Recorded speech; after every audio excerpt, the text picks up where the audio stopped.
All right, I titled this live The Most Important Skill You Can Learn. And I'll explain why it's the most important skill, in my opinion, because there is a lot to it. So first, let's talk about the problem to frame it here. A huge problem is that most people are too in their head. Think about it. But don't think too much from here. If you just observe people, not from a place of judgment, but from a place of curiosity and understanding, you'll see that people are like consumed with anxiety and fears and thinking about things. You could see it in people's body language. You could see it in their eyes. Very few people are present. And very few people are grounded in their body. They're constantly lost in these loops of thought in their head. You know? Think about yourself most of the time. Are you feeling your feet most of the time? Are you feeling your tongue most of the time? Are you feeling your hands? Are you feeling the energy in your body? Not usually. And we've created a society where we get stuck up in here most of the time. And that results in almost every problem that we see in this world. Mental health problems, even the societal problems, because that is an outward manifestation of being too in your head and fear-based and overthinking and overanalyzing. It creates problems. It makes us do things like go to war. It makes us do things like optimize for certain things, like money or power, while neglecting the environment or neglecting other people. Things like that. But there is another way, a transcendent way. So I'm not saying to like disown your brain or just leave all of that behind. It's the concept of follow your heart, but make sure you take your brain with you. All right. So the most important skill, here's the little reveal of it, the tip of the iceberg. The most important skill you can learn as a human being, especially right now, is what's called heart coherence. It's also called heart-brain coherence. And heart coherence is a state of alignment. It's when your heart and your brain, they both have energy fields. It's when those energy fields are in alignment, and even their physical organ operation is in alignment. It's coherent. That's why it's called coherence. And this is really common sense in so many ways. First of all, the concept of vibes. Everyone feels vibes. Everyone experiences good vibes, bad vibes, whatever. That's a part of this. That's common sense. It's such common sense. It's so obvious. But you got to look at it to truly see it and then practice it. And the other part of how obvious it is, it's just like think about or feel into the states that you experience. When you're in a state of fear or your nervous system's on fight or flight, you can feel the disconnect of your head and the rest of your body, or the disconnect with everything.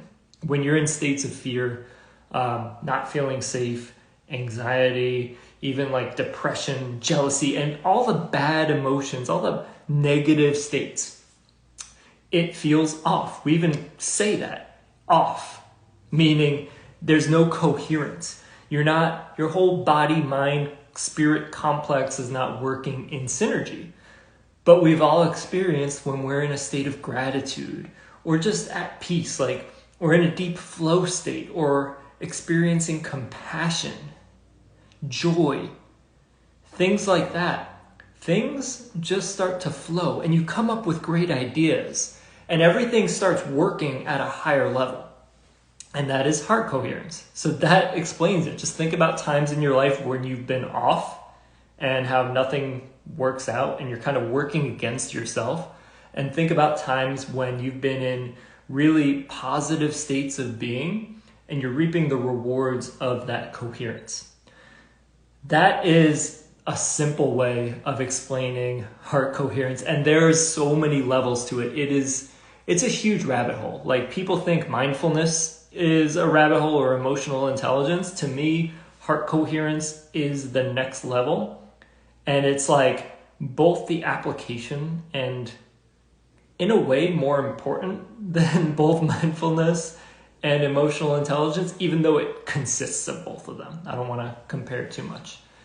So I mentioned that the states associated with it are everything positive, like gratitude, joy, compassion, peace, things like that. Every positive state of being means you're in a state of heart coherence. And again, I don't want to get too much into explaining the science of heart coherence. You can look up heart math. They're the ones that pioneered the research.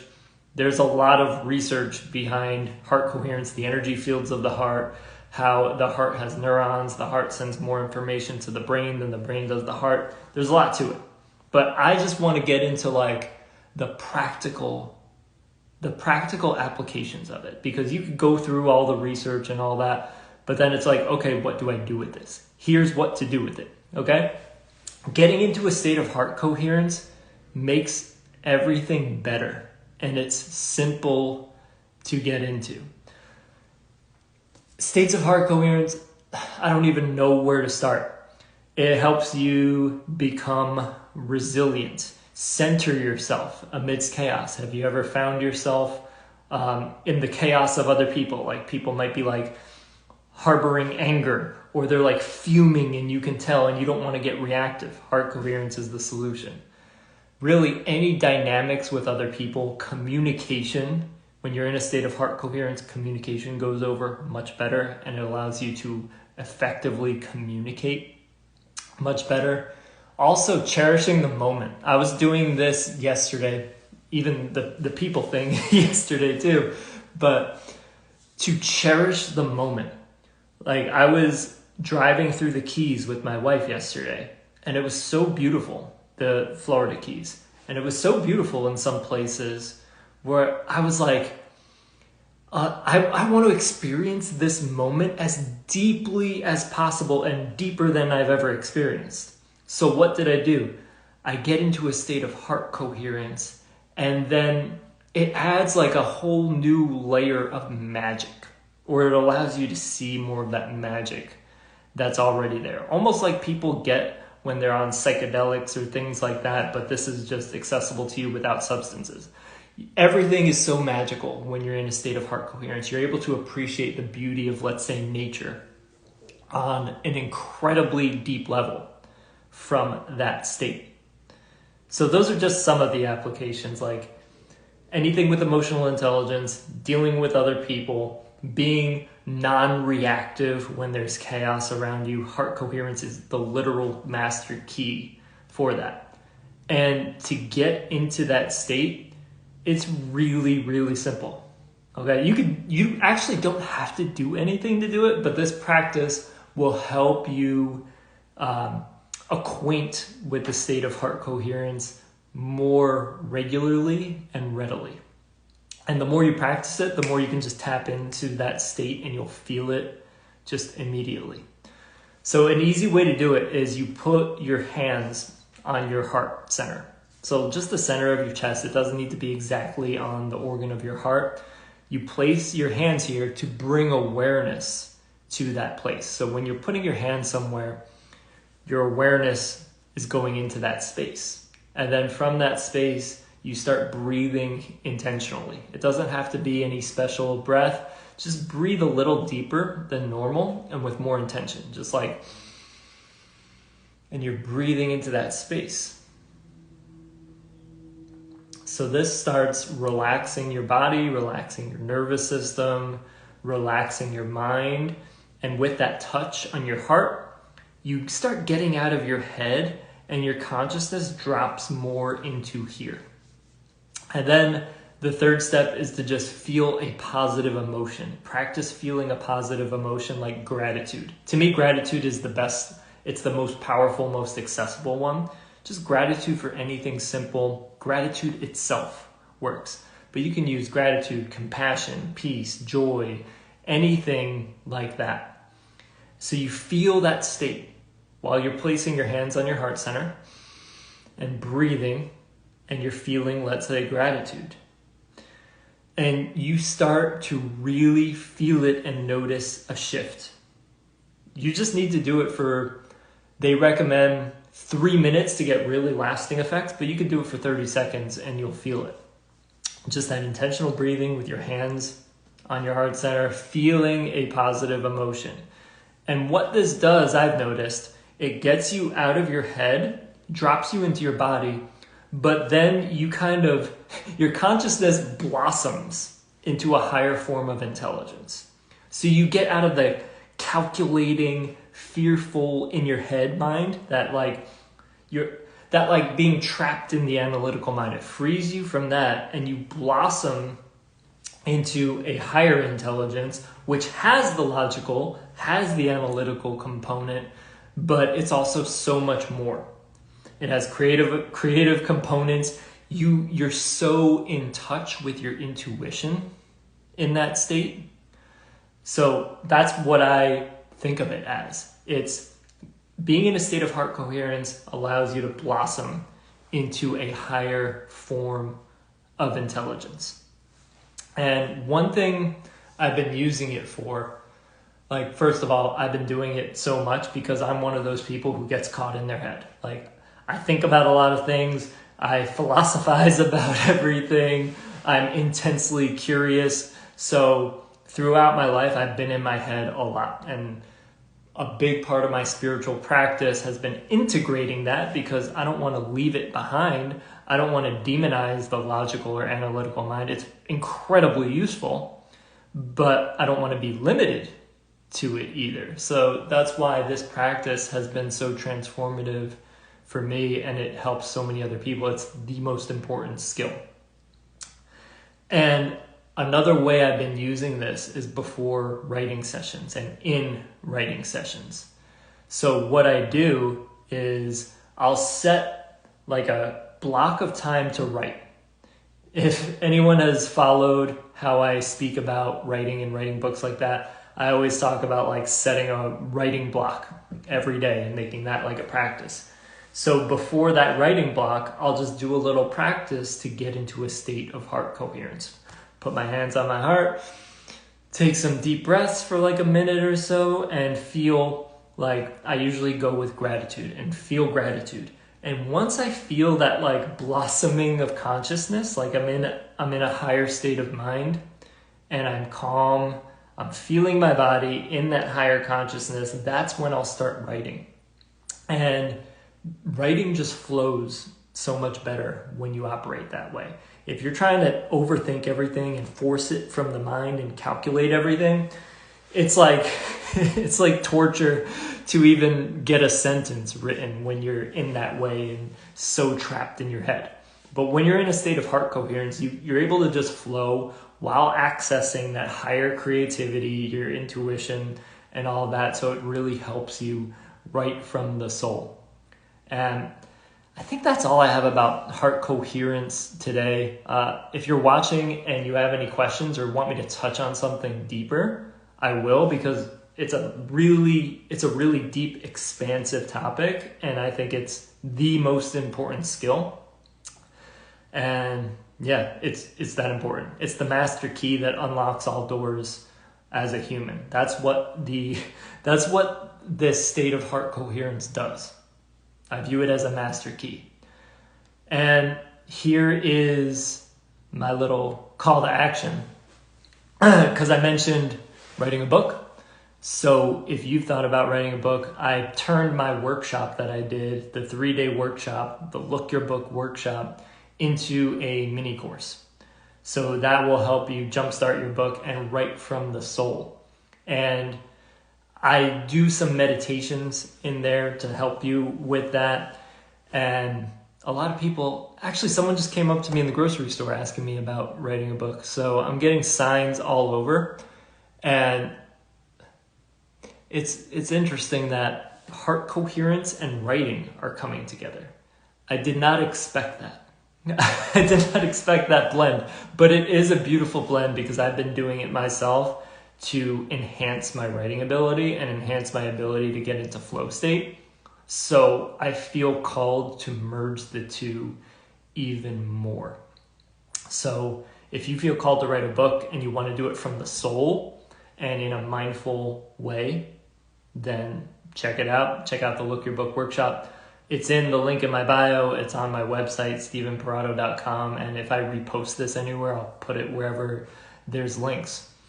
So yeah, here's the 101 at the end. The problem that is like close to the source of all problems is people are too in their freaking head. And the best, most effective solution to that is heart coherence. And think of any challenging situation in your life or anything you're trying to achieve. Being in a state of heart coherence will help you resolve it. It really will. It will either lead to the solution, change the energetics of the environment, and things just magically happen. It's weird how it does that. It's powerful how it does that.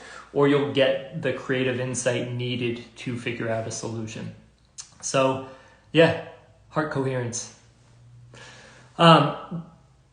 Before we end this, just get into your heart. Let's practice it to end it, okay? Because I'll leave you in that state. So if you're watching still, put your hands on your heart, okay? And just feel that touch, feel that connection. And from that feeling, start breathing deeper into that heart space. Breathe with intention. Doesn't matter how you breathe, just breathe deeply and with intention into your heart.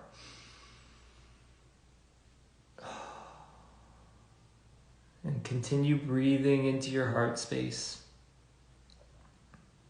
releasing all tension, relaxing your body, relaxing your mind as you continue to breathe. And now choose a positive emotion to feel. This can be gratitude, compassion, peace, freedom, joy, bliss. Choose a positive emotion to feel. And really feel this emotion. You can use a mantra for the emotion. You can think of a situation in your life where you've experienced it. You can visualize something that you want when you will be experiencing this, like visualizing yourself experiencing it in the future maybe. The key is to feel it. Don't just think about it. Feel it as you're touching your heart, as you're breathing. Feel this emotion. And feel the expansiveness of heart coherence. Allow your consciousness to drop from your head into your heart and expand out of your heart, blossom out of your heart. Blossom into this higher intelligence. And practice this. It's a simple practice, and you can include it in your meditations. You can include it when you're getting ready to do something creative. You can do it before a speech. You can even do it in subtle ways when you're around other people. Let's say you're on a crowded train and it's like really stressed out energy. Like you're on the New Jersey Transit. I've been there many a times. And you want to just hold that space instead of being a reflector of stressed out energy. You want to be the beacon of freedom and heart coherence. You can do it then in a subtle way. I got a question here. Do you suggest any breath work that has a sudden effect on the state of mind? For me, there is no specific form of breath work that has been like the thing for me. And I think it's different for different people. Something that I do is called a physiological sigh. That's when you breathe in really deeply, like this, and then you do another little breath to completely fill it up your lungs, and then you let it out with like a sigh. And that relaxes your nervous system like almost immediately. So I use that a lot because it's so simple, and you could just do 1, 2, or 3 of those and your nervous system will be relaxed. So I'll usually do those to start a meditation or start like a heart coherence session. And all of my meditations lately have been heart coherence meditations. So that has worked well for me. I know like box breathing works well for people. That's 4 seconds inhale, 4 second hold, 4 seconds exhale, 4 seconds hold at the end of the exhale. So you're doing 4 seconds with everything. That works well for people. The 4-7-8 breath works well for other people. You can look that up. So everyone has different little things that work. For me, I just like to keep it simple. If it's like the more complex the practice, the harder it is to make it like a practice, a daily routine. I experiment with a lot of them, but what I end up doing on a daily basis is just simple deep breathing and usually starting out with that physiological sigh to relax my nervous system within a few seconds. So hope that helps. And yeah, if you want to write a book or you want to read a book, check out the links in my bio and I'll post it. I'll post the links wherever I can if I repost this video. All right. Sending everyone so much love. Grateful for everyone watching here live and in the future now. All right. Peace.